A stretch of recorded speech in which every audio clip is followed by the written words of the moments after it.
And we're live. So we're live. This is Senate Appropriations. It's February 7th. We're talking about the FY26 budget proposal.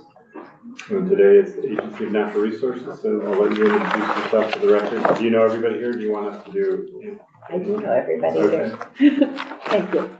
I'm Julie Moore. I'm the Secretary of Natural Resources, and I'm joined today by Charles Martin, who's the Deputy Secretary at ANR, and then Steve Gomez, who's our Chief Financial Officer.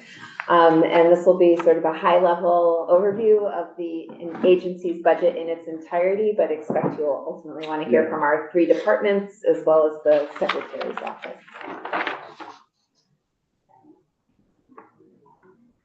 So I'm going to start just a little bit with ANR's organizational structure. I think it's really important to look at the trends in ANR's budget over time because we have seen an incredible amount of growth in my 8-year tenure in this position. I can talk a little bit about some of the specific changes that are part of the governor's FY26 recommend. Ongoing initiatives and challenges, and then also a set of one-time investments. So as I expect most of you are familiar, the agency is comprised of three departments: Fish and Wildlife, Forest, Parks and Recreation, and Environmental Conservation. The Secretary's office is relatively small, although over the last several years has seen the addition of two programs that actually serve the whole of the agency, and that is our Environmental Justice Unit and our Climate Action Office. So our staffing counts have gone up in the Secretary's office. We also have seen some really dramatic growth in the Department of Environmental Conservation budget, and we'll get into that in a little bit more detail as we work through this presentation, but it reflects the federal funds that have been made available primarily for investments in water and wastewater infrastructure, which DEC has a really active role in. The Department of Forest, Parks and Recreation has also seen an increase in federal funds that have been made available to us related to forest action, forest health, and wildland fires. The Department of Fish and Wildlife hasn't seen those same opportunities present themselves in the way they have in the other two departments, and their budget has been more level during this time period. So just looking at ANR's budget trend over time, the governor's recommend for FY26 is just shy of $342 million. I often reflect the first budget I worked on, which would have been FY18. We were at about $125 million. This starts a year after that at $140 million in 2019. But it has just been an incredible period of growth. And the primary driver of that, certainly not the only driver, has been these federal funds, the bipartisan infrastructure law money and ARPA primarily. Although we are seeing a small amount of funding through the Inflation Reduction Act. And that dark green or almost black wedge at the top of the graph is the money that, it's not quite right to call it one time, but it's short duration money. These are ARPA, we had 4 years to spend on these resources. Bipartisan infrastructure law, we have 5. I think we're getting, if not at the peak of that dark wedge, and would expect it to tail down over time as some of those federal programs wind down. It has been an incredible opportunity to make some really significant investments in core infrastructure, but it has also not been without its challenges. And do you think there's any, it's too unknown about any risk of this federal money? A number of those accounts have been suspended at this moment. I'm optimistic that most of them will be restored. I think particularly the bipartisan infrastructure law money for water and sewer is sort of something everybody agrees are important investments. And that's the dark. That is the lion's share of that. I can jump back up. That is the lion's share of that dark wedge. Okay. Is represented in the water and sewer commitments. There's other pieces in there. Some of the forest health and adaptation money might be more at risk, but the water and sewer money, I believe, will ultimately be returned to service. So to speak. Good. So, noted $342 million in the governor's recommend. This is an increase of almost $45 million over just last year, so about 15% higher, again, driven almost exclusively by these federal pass-through grants. We are at a point now where we're approaching 60% of our budget is in one door and out the other in terms of grants, contracts, and loans to municipalities, partner organizations, and businesses. Just shy of 30% of our budget goes into salaries and benefits. We have 668 full-time employees right now, but swell our ranks to well over 1,000 during the summer when we're staffing up for state parks, as well as more modest staff increases in the other two departments to support seasonal field work. And as I expect you have, and will likely hear from other agencies of state government, there are real cost pressures right now around personnel services and healthcare in particular. Just another way to kind of slice and dice our budget, looking at it by department. Nearly 3/4 of the agency's budget does flow through the Department of Environmental Conservation. And again, this reflects the disproportionate role they have in grants, contracts, and loans. Our budget is comprised of a mix of federal, special, and general funds. And, you know, looking at separating the federal funds that are those kind of one-time monies under the bipartisan infrastructure law, we do have base federal funding that has been core to ANR's work frankly, our entire existence. DEC's primary federal partner is the Environmental Protection Agency. The Department of Forest, Parks, and Recreation's primary federal partner is the U.S. Forest Service. And then there is a strong partnership between our Department of Fish and Wildlife and the U.S. Fish and Wildlife Service, although they also receive excise tax revenue through the Pittman-Robertson and Dingell-Johnson bills at the federal level.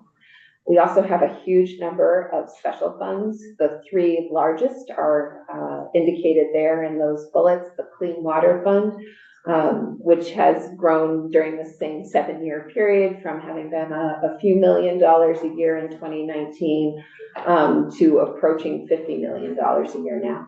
So yesterday we heard from the Agency of Administration that they were overseeing the Clean Water Fund. Is that a different Clean Water Fund? Is this water fund? So it is. It is in your. So the structure is the Clean Water Board that was established by the legislature includes representatives from 5 agencies: Agency of Administration, myself, Agriculture, Transportation, and Commerce and Community Development. The administration agency representative is the named chair of the board. So Doug Farnham serves in that capacity. And so he is chair of the Clean Water Board and therefore oversees that fund. Thank you. You're welcome. Our State Parks Fund, which is both gate receipts we collect when people visit our parks, as well as where we deposit our ski lease revenue to help with the operations of our parks, and then the Fish and Wildlife Fund, which is where proceeds from the sales of hunting and fishing licenses are deposited and used to match some of our federal funds. And how long are those leases? That came up the other day. Like, how long are they? And they're negotiated just when they come up, I assume. They're very long term. I would say on average 50 or more years. When there's a transfer of a ski area to a new owner, we do have some ability to renegotiate or really modernize leases. And we have taken advantage of that. For example, when Vail purchased Stowe Mountain Resort, the transfer of ownership at Killington, and so try to use those opportunities to gain a degree of consistency across all of our leases. This is just another chart that tries to give a sense of where our funding comes from. So that olive block on the left is that one-time federal money or short-term federal money, where the dark green bar really represents our base federal funding. So you can almost imagine that if you lopped off that olive bar on the left, that's really what our budget looks like absent these federal pass-through monies. The Clean Water Fund number here is slightly lower, is lower than the total balance of the Clean Water Fund because a significant portion of those dollars goes to the Agency of Agriculture, and the Agency of Transportation to support their work in the clean water space. So that 19 million really reflects our component of the clean water work, but gives you a sense for sort of where our budget comes from. So the FY26 budget in the governor's recommend maintains current service levels across our departments. I would say that was no small feat, given the budgetary pressures. So cost of living increases, insurance rates, internal service funds. As you, I'm sure, are aware, the direction we received from finance and management over the summer was to assume a 3% increase in general fund. In order to make all of this work, we ended up with close to an 8% increase in our general fund allocation, because we're just at a point where we have exhausted what our special and federal funds are capable of producing, and there are these significant upward pressures. In terms of some of the key differences in the FY26 budget as compared to the prior years, it really is this fairly substantial increase in grants and loans, substantial increase in salaries and benefits, and then a somewhat decrease in contracts. And a lot of that's just a reflection of the flavors of money we currently have available to us, as opposed to any change in practice necessarily.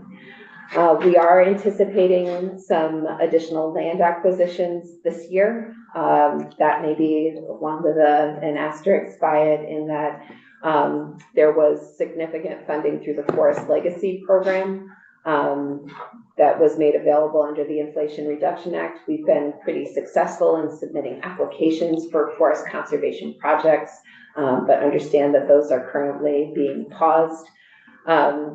We have a significant increase in our obligations to the internal service funds. I think most notably the Agency of Digital Services. We hear about them a lot. We are proposing an increase in our vacancy savings. This is really just a reflection of reality. We tend to run an 8 to 10% vacancy rate right now. Higher in certain areas, certain hard to fill jobs, most notably engineering positions, lawyer positions, and positions in our business office are the ones we are most challenged to fill. I think in part because those are places where state salaries are less competitive with the private sector than they are in some other areas. But this is really consistent with what we've seen in terms of average vacancies. I don't know if you've heard from the Agriculture Agency yet, but they went through and changed the fees they charge internally for samples that are submitted to the Vail Lab for analysis. That resulted in about $500,000 worth of upward pressure in our budget, since we are probably second only to the Agriculture Agency in the number of samples we bring to the lab, and general fund was provided to offset that increase. And then there is money in the budget for 2 new CAFO permitting positions. This is part of the ongoing conversation around the de-delegation petition that the Conservation Law Foundation filed with EPA. We have made a set of commitments and an initial corrective action plan that include us taking a lead role in inspecting large and medium farms, and a report back to EPA at the end of calendar year 26, when we should have a better sense of what the right staffing levels are. But this is that initial commitment. We will go to the position pool for the numbers, but there is a base increase in our budget. Are there any positions moving because of it, or that can't really separate their duties at ag from? I think just take them over and put them on. I think that may be the conversation that needs to take place at the end of calendar year 26, when we understand how many farms will be regulated by ANR versus how many will remain with the ag agency. Oh, and some of them based on size. No, if a farm has a direct discharge, they need an ANR-led permit. If they don't have any discharges, they could choose to take an ANR-led permit, but also have the ability to stay with the ag agency. And then there are some one-time investments in our budget, the most significant of which is well, it's a $10 million overall commitment to PCB mitigation and remediation in schools where testing has been completed. The first $500,000 roughly actually goes to the health department, as they have a staff person that helps us in that work. The balance comes to the Department of Environmental Conservation. We believe this should be sufficient to complete the remediation or mitigation in schools where testing has already been completed. We are not proposing any new testing this year. So you're still holding on any new testing? And how far did we get through the testing? We've tested about half of all Vermont schools. So this is just the remediation mitigation of those ones that we tested that need it? Correct. And you think this would meet all that need? Yes, the staff provided an estimate, and this is within that range of what they thought was. Have we tested 100% of elementary or early ed? No, we haven't. That was our priority. Well, we created a set of criteria and would want the program to say specifically, but it included the age of the students. It included the number of students on free and reduced price lunch as a surrogate for where folks may see more exposures in other aspects of their lives. And we do have the action levels are more stringent for younger children. So that this is just anything over the action level. So there is some greater emphasis placed on younger children being exposed to these chemicals.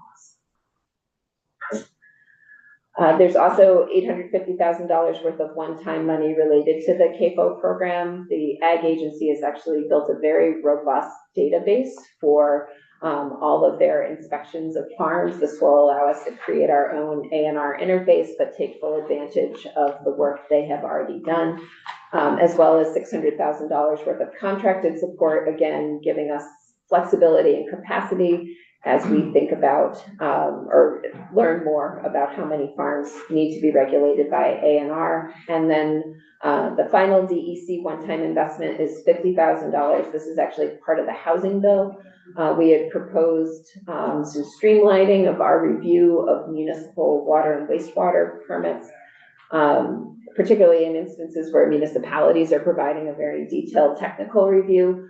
One of the tools we suggested could have value was to actually develop some typical or standard designs that folks could rely on and would use our review. And so there is money in there to help us develop those designs. Yes. About the CAFO permitting transition, you may have said this, but I'm not totally sure. Did you, would we expect to see some decrease in Ag's budget? Not this year. Oh, okay, so this is just in addition to help with that transition. Okay, so no, the current theory is it's or at least for this budget, it's not a shifting of one to the other. Correct. Correct. There's also two allocations of one-time funds into the Fish and Wildlife Department. The first is what I've been terming bridge funding. The Department of Fish and Wildlife has some significant financial challenges. The historic funding model for the department relied on the sales of hunting and fishing licenses, and those have declined steadily over time, not just in Vermont, but nationwide. And it has resulted in a nearly 30% increase in the general fund allocated to the department over the last 3 years. We know that that's not realistic to continue, and so are committed to doing the work to look at ways to financially restructure the department. And then the last tranche of one-time funding is to upgrade equipment for the wardens because their radios are no longer compatible with whatever people used to talk across radios. Senator Brew. So I'm just wondering, I intuitively, it makes sense to me that the hunting and fishing license revenue has gone down. When you say financial restructuring, do you mean finding a new funding source? Potentially, yes. So at the same time, hunters and anglers are sort of in decline. I would say the demand for the conservation work of the department has grown, whether it's protection of rare, threatened, and endangered species, the engagement they provide on Act 250 and Section 248. we don't have any ways that those activities currently generate revenue. And so taking a look at that is part of this. Because this is a nationwide issue, we know that there are other states that have dug into this in detail, and so are also doing some background research to understand how other states have approached closing that gap. And then is there a timeline for, would we see a similar charge or a similar bridge funding next time out, or is there a timeline to make them sustainable? Well, the goal is to try to have some specific recommendations to bring to the governor and then back to the General Assembly this time next year. Okay. I don't want to swear up and down on that because we're in the early stages. The other piece that we're doing in that space is looking at our hatchery system. Hatcheries consume a disproportionate amount of general fund resources compared to the rest of the department. Our hatcheries are also really old, with the exception of Roxbury that was rebuilt after Tropical Storm Irene. The average age of our hatchery buildings is over 70 years. And so making sure we are looking at not just what it takes to operate those facilities, but what the needed investments are in those facilities over the next several years. So what's the total amount that is needed to, going forward and thinking about percentage increase? And so this is $185,000 this year. I know last year there was some support. Every year it seems like there's bridge funding. So what would sustain the department? What would be needed? It's a hard question to answer. No. I think, ideally we would look at a way to balance the budget, recognizing that you're going to, in all likelihood, Continue to see that declines in hunting and fishing license sales. So, but it seems to me that the benefit is for conservation of both flora and fauna, and it's linked in very much with our land conservation. It is. Programs, and somehow that funding might come from or be a part of a VHCB type, that have that type of relationship. Yeah, we've tried to create different opportunities for a broader range of Vermonters to sort of invest in the work of the department. Yeah. Our habitat stamp is maybe the best example. So recognizing not everyone's going to buy a hunting and fishing license, created this habitat stamp program and have encouraged folks who might not be hunters or anglers to consider supporting the work of the department that way. I want to say it's 90% of habitat stamps are purchased by hunters and anglers, right? So we're getting more money from the same very small segment of society. I mean, the heartwarming part of that is the commitment of our hunters and anglers to the work of the department. But we're still not tapping that broader base of Vermonters who I know are supportive of the conservation work. Well, I know the people who use Vermont for recreational purpose, which really comes out of forest parks and recreation. Yeah. There's that nexus. And I know years ago there was thinking about some kind of a sticker for canoes and kayaks for passive recreation. Maybe it's really time to revisit that. Yeah, that's certainly one of the ideas that's in the mix. The conservation plates, is that a very minimal amount? Correct. I don't know if you have any sense how much revenue conservation plates. Yeah, I think it's usually somewhere between $1,000 and $200,000 annually. And then It's a tough one, but maybe I'll just ask you later, but I wonder what the history of why they call it a stand. The habitat stamp? Yeah. I don't know. I'm not sure if the name came first or the look came first, but it looks like a stamp. It just looks like, and you get a sticker. Mm-hmm. And then they could use. It may be because of duck stamp. It's just a nod to the duck stamp. Right. But I wonder why the ducks program created the stamp. I never used That's a good question. Okay. And then just the last slide in my deck is a a list, fairly overwhelming list in some ways of the major initiatives that the agency has a leading role in, between the significant amounts of federal funding, but also implementation of the Global Warming Solutions Act, Act 59, where we are working in partnership with VHCB to build a statewide conservation plan, the Environmental Justice Act, where ANR is the lead on behalf of all agencies of state government in integrating environmental justice considerations into our work, the Flood Safety Act that was passed by this body last year that charges us with setting up statewide river corridor regulation, as well as expanded obligations around dams and dam safety. The Climate Superfund Act, or Make Big Oil Pay, where we are responsible for issuing the demand letters to big oil companies based on carbon emissions that we need to determine, and the Act 250 modernization bill, where we have obligations related to Tier 3 and forest fragmentation, ongoing commitments under the Clean Water Act. We are in year 8 of a 20-year commitment to addressing phosphorus pollution in Lake Champlain and Lake Messamagog, so have done a lot of work, but have quite a bit of road to go. Certainly have a number of programs within the agency, most notably our river management team, but many staff that have been involved in disaster response and recovery over the last 2 summers. We happen to own about 360,000 acres of land that we steward on behalf of Vermonters, along with 5 state parks, and so have a lot of things we're responsible for operating and maintaining, working our way through this CAPO corrective action plan with EPA, the financial restructuring of the Fish and Wildlife Department, and then the work needed to address PCBs in schools. And I would also say our ongoing commitments around PFAS, having been at a public meeting in Bennington earlier this week, where we had discovered another unfortunate area of contamination as a result of some Of the groundwater? Yeah, we did.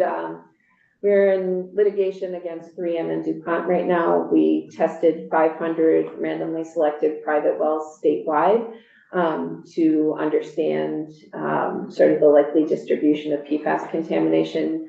2 of those sites happen to be just outside the town of Bennington, and both of them tested high for PFAS concentrations, and we have subsequently tested 130 some wells and identified between 30 and 40 that exceed our current drinking water standards. So another significant body of work around Bennington underway right now. That's right. Just going back to the restructuring of Fish and Wildlife, when you do that, is that all internally done, or do you invite stakeholders in and have a public hearing on it? Or I'm guessing not, probably. No, I mean, absolutely. The intention would be to engage stakeholders in those conversations. I don't know if I would go so far as a formal public hearing, but Vermonters are really central to the work of the department and the funding of the department, and we need to make sure that they understand whatever changes we may need to propose, and ideally are supportive of them so that we can continue to enjoy their support for our work. All right, any other questions for the secretary? Anything else you wanted to tell us? Something that we should have asked you? Something you should have asked me. It's like an interview. And Yes. I usually go into interviews with those, but like, yes, here's what I want you to know. Center line. I have a difficult question. You don't have to answer, but I'm very curious. Obviously, now we're looking at a lot of housing going up across the landscape. And as we're doing that, we're seeing a need for wastewater treatment. And in my district, for example, in Jericho, there's a large development, Wisdom House. I think you're familiar with that, near the river, in the Riverside district. It occurs to me that we're putting aside a huge amount of land for wastewater, for leachate, for treatment, essentially using up land. Are there any modern options that we can use that would serve for wastewater treatment. Even to the point of direct discharge. I mean, knowing that things are changing radically, but I don't know that you have an answer to that or not, but it's something I've been thinking a great deal about. Yeah, I would say the direction we feel like historically we've received from the General Assembly was to move away from additional direct discharges, compounded by some of the challenges in the two TMDL frameworks where there isn't Sure. necessarily capacity for additional phosphorus set aside that could be reallocated. That said, I certainly appreciate your concern.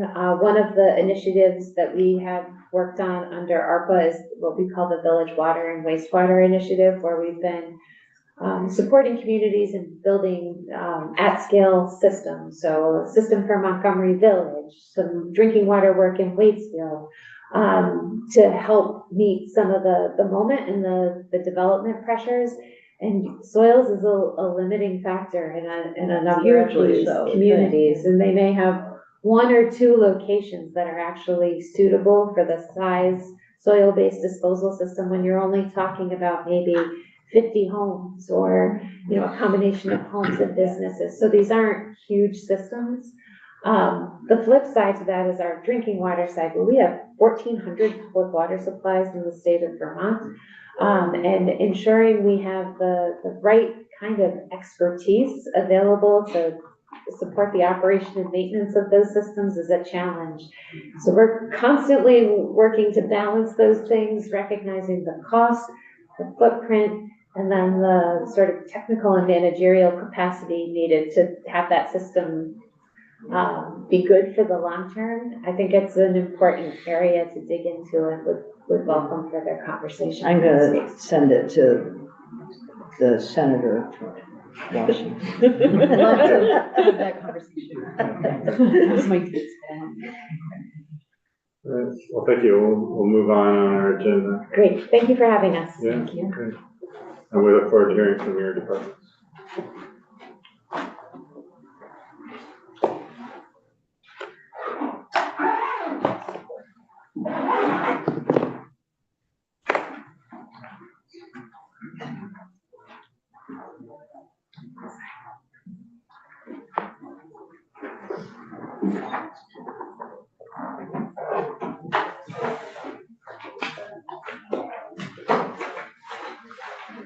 Do you prefer we bring hard copies going forward? No. Okay. We'll Just try. joking.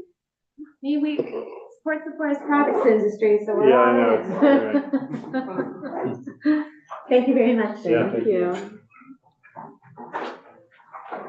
Okay. President, if you want to come up to the chair. Thank you for coming into our committee and giving us an update on the university. I'll let you introduce yourself for the record, but we'll introduce ourselves first this time. So there you go. So, Senator Phil Ruth from Chittenden Central, and I work at UVM. Senator Pat Brown, Grand Isle County. Jenny Lyons, Chittenden Southeast. Andrew Perslick, Washington District, and some other towns. Bob Norris, Franklin County, and the town of Elbert in Grand Isle County. And Watson from the Washington District. Well, thank you. I'm Patty Prelock. I'm the interim president of the University of Vermont, which is an honor and privilege to serve in this role. I formerly was the provost and senior vice president at the university for about 5.5 years, and before that, dean of the College of Nursing and Health Sciences for about 10 years.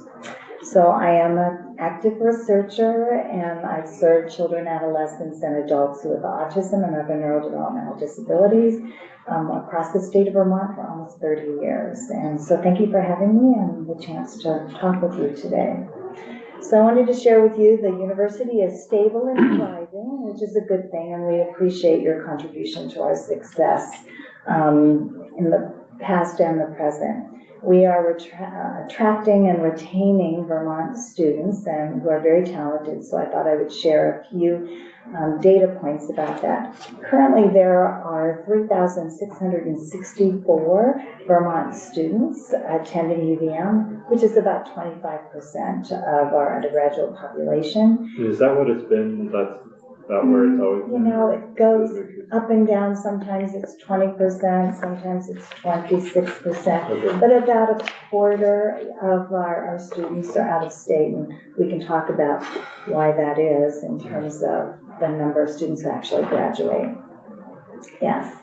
Over 1,000 Vermont students graduated in 2024, and 19% of those UVM students were first-generation students. We do have first-generation programs for students. I am a first-generation student, so I really appreciate the ability of those students to take the risk and come to college and experience something quite meaningful.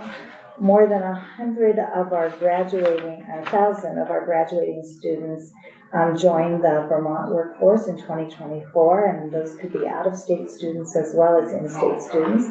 And since 2020, 4,400 of UVM students who graduated, both in-state and out-of-state students, have stayed in Vermont and are in the Vermont workforce. In terms of access and affordability, this is something that continues to be a strong priority for UVM. Our UVM promise ensures that Vermont households earning $100,000 or less pay no tuition at UVM. As you know, that was $75,000, and we moved it to $100,000, and more than half of Vermont households are actually eligible for the UVM promise, where they don't pay any tuition. Does that affect the enrollment, like how you're accepting them? Or is that like a blind acceptance on whether they're? Yeah, we have a very blind acceptance policy, although, we are always looking at our Vermont students and want to create opportunities for talent in Vermont. About 46% of our undergraduate students actually attend tuition-free because of direct financial support that we provide them. And about 91% receive some scholarship or financial aid. I think some important data points, though, in addition to making it accessible and affordable, is then what are the outcomes for students? And for me, one of those measures of outcomes is retention. Our retention rates for Vermont students is actually higher than all of our students. So it's at 93%. And right now I'm trying to get the entire campus to be at 90%. We're very close to that. And then if we do that, I want them to be 92, and I want Vermonters to be 95%. And in terms of graduation, usually universities look at graduation in 6 years. We look at it at 4 years and 6 years because we want students to get out with at least amount of debt possible and to have a pathway to a career. We're at 70% graduation rates in 4 years, which is significant compared to the national average, which ranges, depending on the schools or colleges, anywhere from 45% to 55%. We're in the top 5% of public universities who graduate students at 70% or higher in 4 years. And then, of course, in 6 years, it's in the 80%. And it depends on different colleges and schools, but my goal is to get that to 75% in 4 years. We're also a pretty significant economic engine for the state. About 37,000 alumni actually live and work in Vermont. And our direct and indirect economic impact is over $1.3 billion.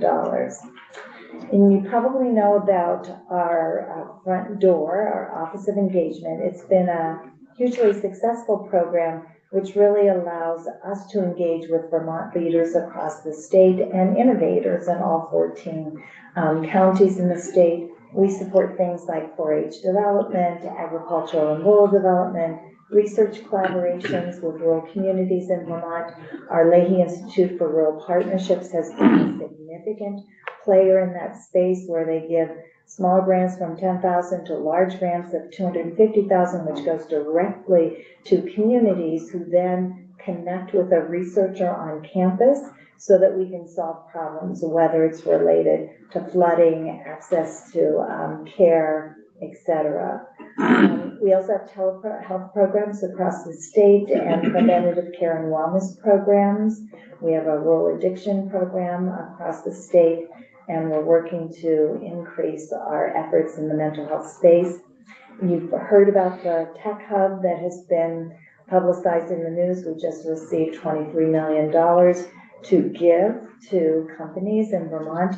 UVM is really the pass-through to make that happen. It's our recognition of gallium nitride as really important to developing semiconductors. The part that's important for UVM is to do research then in all of those communities, but also to be the educational framework so that we can educate people on how to work with, build semiconductors and use gallium nitride. And then we have a significant STEM approach to K-12 schools, just to name a few of the things that we do. We have a significant robotics program for young people all over the state, and they're celebrated on campus each year, describing the innovations that our K-12 population has made. Most recently, I'm working with the team and the leadership teams at CCV, Vermont Tech, and the Vermont State University to collaborate on nursing programs across the state to address the nursing shortage that we have. Right now, our combined nursing programs in Norwich, Vermont State University, and UVM graduate about 500 nurses a year.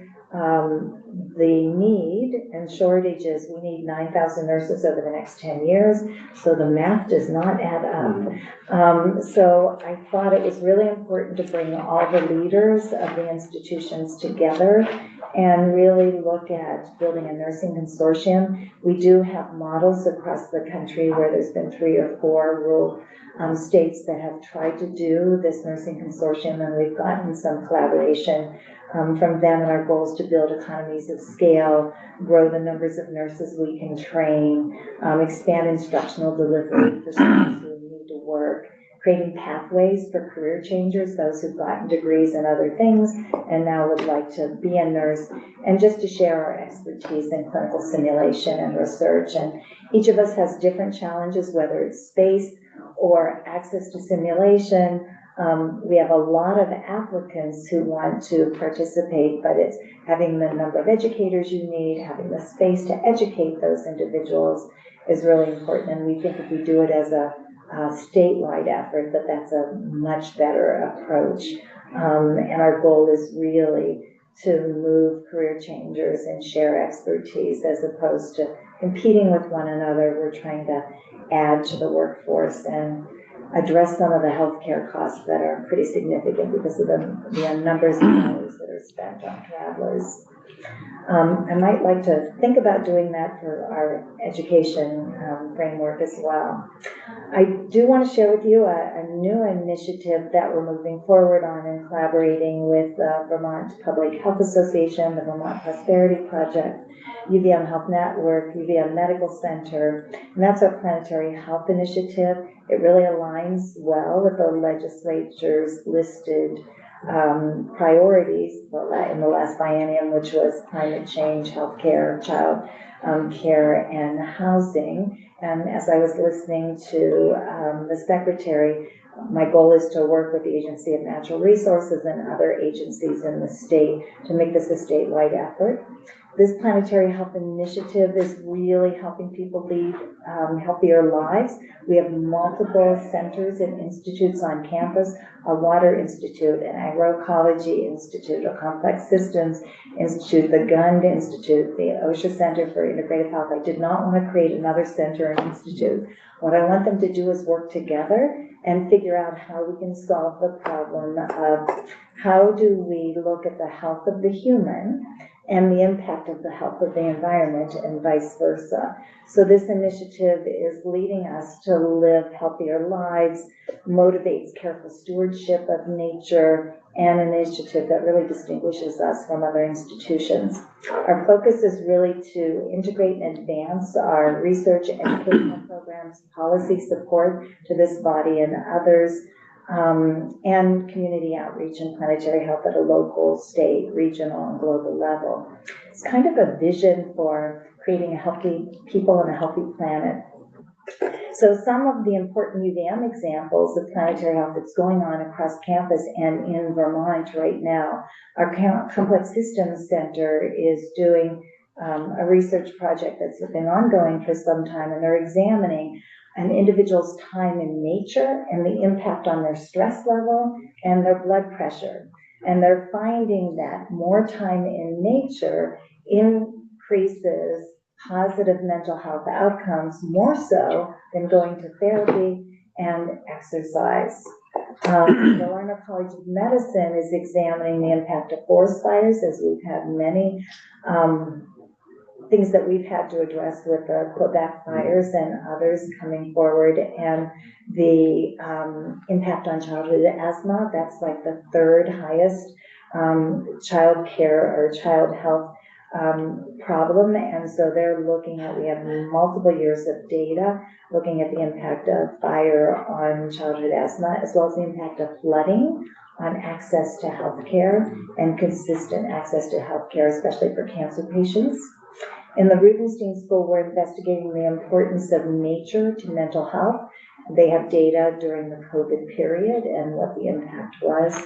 In the College of Arts and Sciences and Extension, we're exploring wetlands, water quality. So I was listening to the Secretary on the impact of algae blooms on the human exposure to disease. In Agriculture and Life Sciences, they're examining the impact of climate change on nutrition, and they're working with our farmers and the use of crops and pesticides and what makes the most sense in terms of creating a healthy environment, but also supports the ongoing development of those communities. And then our Gund Institute is looking at the value of forests. And we have such beautiful forests across this state.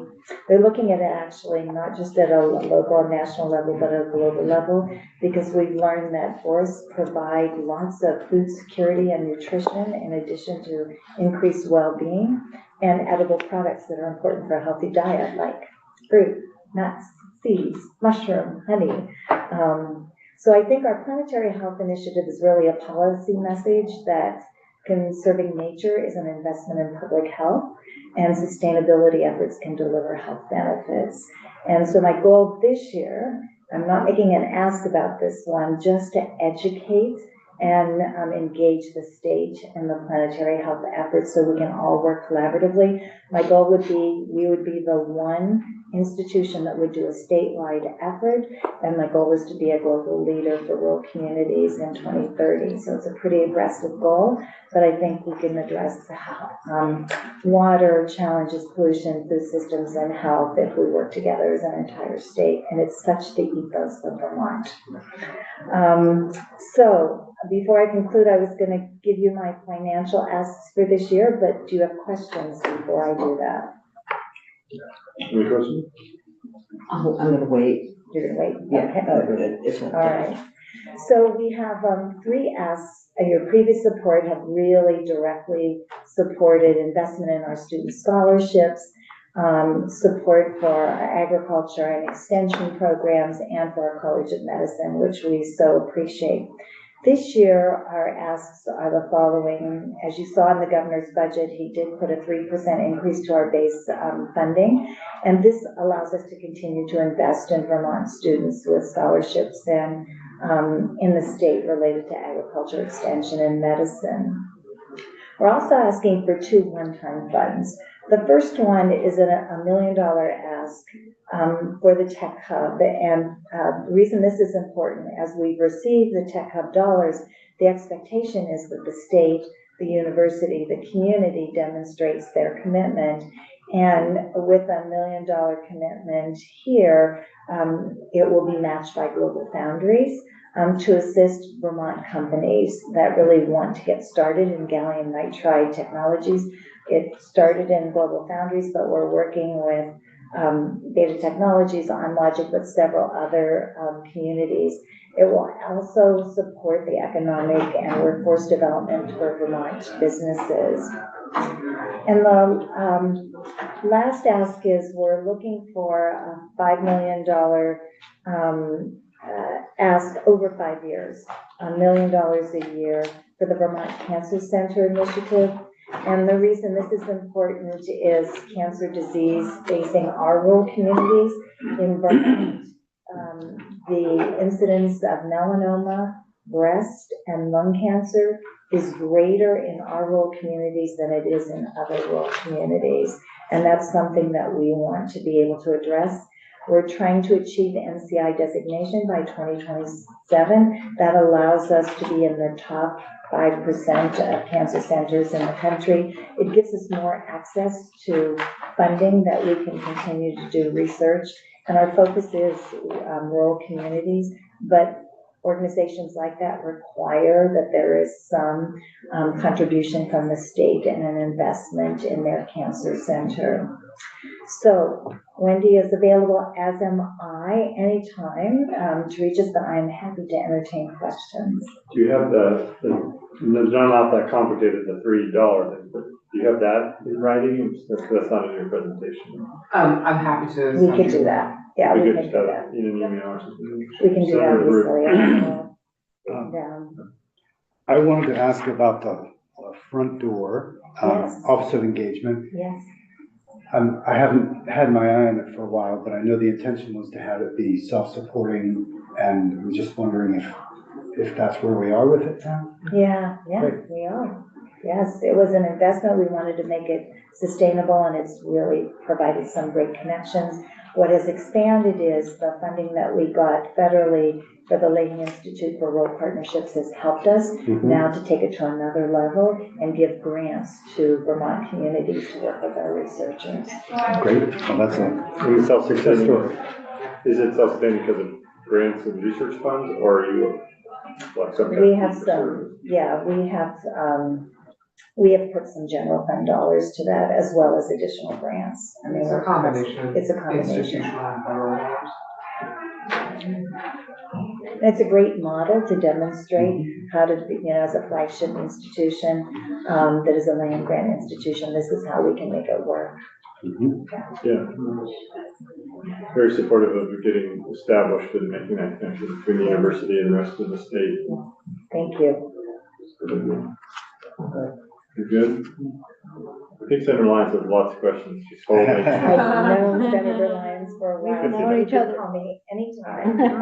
I will. Yes, I missed your breakfast when you were I first, know. and I would like. So we'll have to have breakfast or Good, lunch, and we I can do that. talk your ear off, and you can ask all kinds of questions. All right, I think we're good. Great. Thanks for coming in. Yeah, thank you for your service and thank you for your support. You know what, my question was, those two other one-times, are those in the governor's budget, or just the 3% was One in of the them governor's? is, One of them is yeah, the checkup. yes. Oh, yeah, checkup is in there, right? Yeah. But not the cancer center. Right. And was the cancer center, that sounded familiar, We asked for it last year as Last well. didn't get it? Okay. Yeah, thank you. Well, thank you. Thank you. So we have the state colleges, and talked about their FY 26 budget, but we